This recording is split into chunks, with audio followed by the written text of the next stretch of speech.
बड़कोट से खबर है। मोरी के भिड़ाका टोल में बना पुल ध्वस्त बताया जा रहा है। 2 महीने पहले ही 32 लाख की लागत से इसका निर्माण हुआ था और पुलिया ध्वस्त होने से अब आना जाना मुश्किल हो गया है। खबर मिल रही है जहां वन विभाग ने पुलिया का निर्माण कराया था। 32 लाख में अब तक 16.5 लाख का काम भुगतान हो भी चुका है, लेकिन इस भुगतान का परिणाम क्या है ये जरा देखिए आप। ये पुल ध्वस्त हो चुका है। वन विभाग ने इस पुलिया का निर्माण कराया था। 32 लाख का प्रोजेक्ट था, 16.5 लाख लग चुके हैं इसमें। बावजूद इसके ये तस्वीरें सामने आई हैं बड़कोट से। मोरी के भिड़ाका तोक में ये पुलिया था जो कि अब ध्वस्त हो चुका है। 2 महीने पहले ही 32 लाख की लागत से इसका निर्माण हुआ है।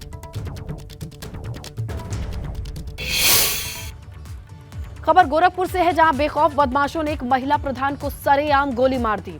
वारदात गोरखपुर के हरपुर बुधट थाना क्षेत्र के रघुनाथपुर की है, जहां ग्राम प्रधान दुर्गावती देवी रविवार शाम 7 बजे करीब अपने घर के दरवाजे पर बैठी थी।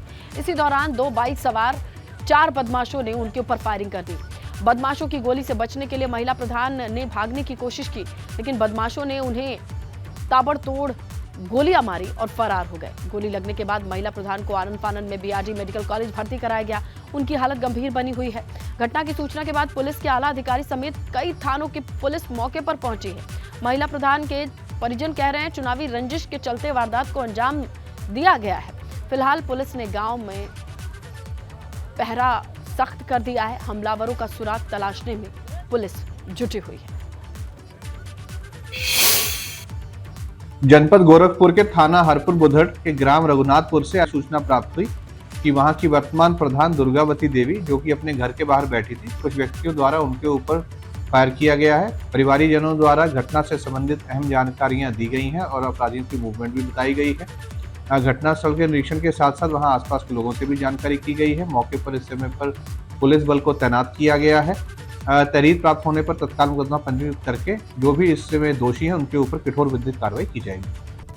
आज सीएम योगी सुबह 10 बजे विश्व जनसंख्या दिवस के मौके पर जनसंख्या पखवाड़ा की शुरुआत करने वाले हैं। सुबह 10 बजे सीएम आवास पर यह बड़ा कार्यक्रम होना है। वहीं सीएम योगी सुबह 11 बजे लोक भवन में गन्ना किसानों को शेयर सर्टिफिकेट बांटेंगे। कार्यक्रम में प्रदेश के 40 जिलों के 168 सहकारी गन्ना विकास समिति, 24 सहकारी चीनी मिल समितियों से आए हुए गन्ना किसानों को अंश प्रमाण पत्र बांटे जाएंगे। बताया जा रहा है कि यूपी में करीब 50,10,000 गन्ना किसानों को यह सर्टिफिकेट मिलेगा। इस कार्यक्रम के बाद सीएम योगी जालौन जाएंगे, जहां वो बुंदेलखंड एक्सप्रेसवे का स्थलीय निरीक्षण करेंगे। शाम 6 बजे आजादी के अमृत महोत्सव के अंतर्गत कई कार्यक्रम रखे गए हैं। उनकी रूपरेखा क्या होनी है, इसे लेकर भी सीएम योगी पर्यटन विभाग के साथ अन्य विभाग के अधिकारियों के साथ एक बड़ी बैठक करने वाले हैं। तो देखिए सुबह से शाम तक क्या कार्यक्रम रहने वाला है सीएम का, उसकी डिटेल आ चुकी है।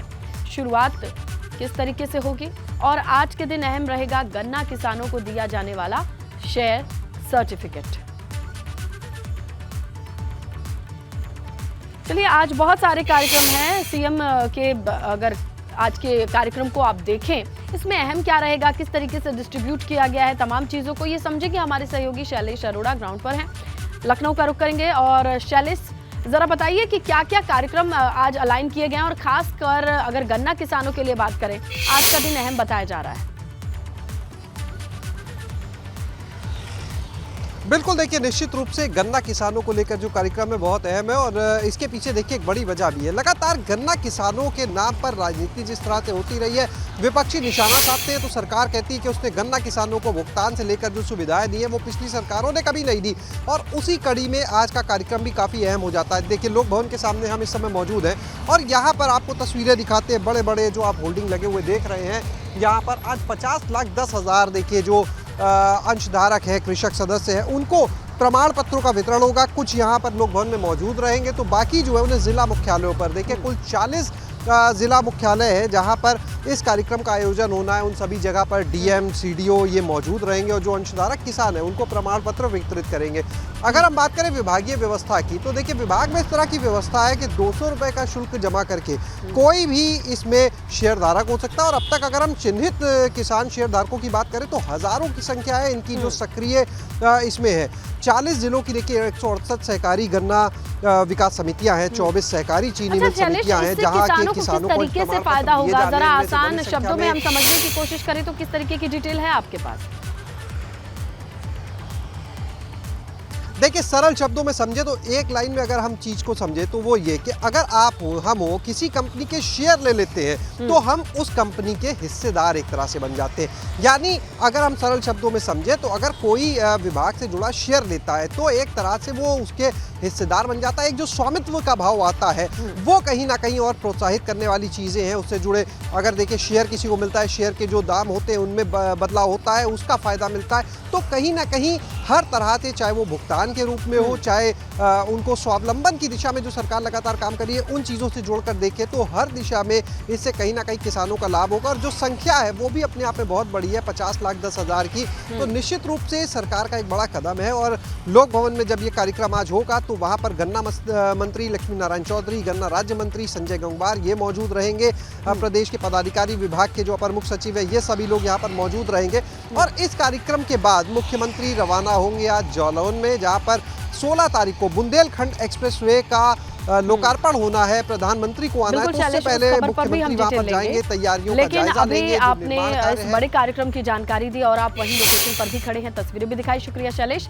और आपसे डिटेल लेते रहेंगे क्योंकि देखिए ये मामला इसलिए और भी बड़ा हो जाता है। शामली की बात कर लीजिए, गन्ना किसान बकाया भुगतान नहीं होने से परेशान बताए जा रहे हैं। किसानों का करीब चीनी मिलों पर 800 करोड़ का बकाया बताया जा रहा है। सूबे की सरकार जहां एक तरफ गन्ना भुगतान का दावा कर रही है, आपने देखा किस तरीके से कार्यक्रम, नए इनिशिएटिव लिए जा रहे हैं, लेकिन शामली की हकीकत कुछ और है। प्रशासन के दावे एक तरफ है, लेकिन चीनी मिलें शुरू होने से पहले ही किसानों को भुगतान कर दिया जाएगा, ये जो दावा है और जमीनी हकीकत है, इन दोनों चीजों को समझेंगे इस रिपोर्ट से।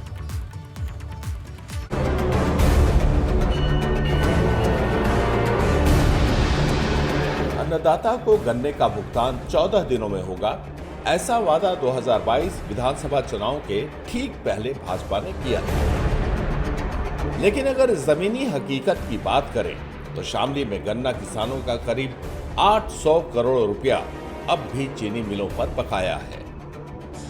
स्थिति बहुत खराब चल रही है और इसमें जो पेमेंट की समस्या है वह लगातार बराबर चल रही है। और जो है 15 दिन पेमेंट तो दे, लेकिन इतना थोड़ा दे कि उसे कई महीने तक ले जाएगा। ये गन्ने की समस्या है।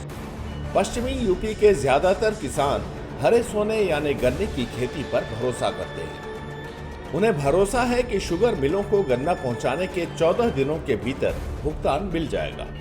आंकड़ों पर नजर डालें तो शामली जिले की हकीकत कुछ और ही है। शामली की चीनी मिलों ने 2021-22 में 332 लाख क्विंटल गन्ने की पेराई की और किसानों ने करीब 1122 करोड़ रुपए का गन्ना चीनी मिलों को बेचा। लेकिन अब तक सिर्फ 338 करोड़ रुपए का ही भुगतान हुआ है, यानी कि किसानों का 800 करोड़ रुपया अब भी चीनी मिलों पर बकाया है। जी सब ये डोंचले हैं, ये बिल्कुल नहीं करने के, ना होने ना आज लो या ना होने का आगे, और जो हो गया आगे देखी जाएगी। पर ऐसा कुछ नहीं है, हरी बीमारी सब मतलब जो है हमारे पीछे पड़ी। ये देखो फसल हमारी खराब हो लिया, इसमें डो पोलर पे दिया, हम कहाँ दवा करेंगे इसमें? 10,000 रुपये एक बार टैंक लगे, हमारे पास पैसा नहीं है, क्या करें? आगे मिलोड़ा के बेड़ा का। योगी 2 से ठीक पहले भाजपा ने अपने चुनावी घोषणा पत्र में गन्ने के भुगतान को समय से कराने की प्रतिबद्धता दोहराई थी, लेकिन वो वादे अमल में नहीं लाए जा सके। सवाल यह है कि गन्ने की पिराई का सत्र शुरू होने में 2 महीने का वक्त बचा है। ऐसे में गन्ना किसानों का बकाया भुगतान कब होगा, प्रशासन भी रटा रटाया जवाब दे रहा है। चीनी मिल का जो पेमेंट का इशू है, यहाँ पर भुगतान थोड़ा स्लो चल रहा है। उससे संबंधित हम लोगों ने तीनों चीनी मिल से मीटिंग करी है। जिला गन्ना अधिकारी भी इसमें उपस्थित रहे हैं और तीनों मिल के रिप्रेजेंटेटिव्स यहाँ पर आए थे। जो हमारा अभी प्रेजेंट का भुगतान है लगभग 35% हमारा भुगतान हुआ है। 750 करोड़ बकाया है इस समय पर। हम लोग ये प्लान कर रहे हैं कि चीनी मिल स्टार्ट होने से पहले, जो सीज़न हमारा स्टार्ट होता है अक्टूबर एंड में, उससे पहले हम लोग प्रयास करें कि सवा पुराना पेमेंट पिछले वर्ष का हम लोग निकाल दें। देश का अन्नदाता बंजर जमीन पर फसल उगाकर देश की भूख मिटाता है। ऐसे में अगर उसे ही समय पर फसल का भुगतान ना मिले तो उसके माथे पर चिंता की लकीरें खिंच जाती हैं कि वो अगली फसल कैसे पैदा करेगा, क्योंकि जब जेब में पैसा ही नहीं होगा तो ना तो बीज मिलेगा और ना ही खाद। एबीपी गंगा के लिए शामली से पंकज प्रजापति की रिपोर्ट।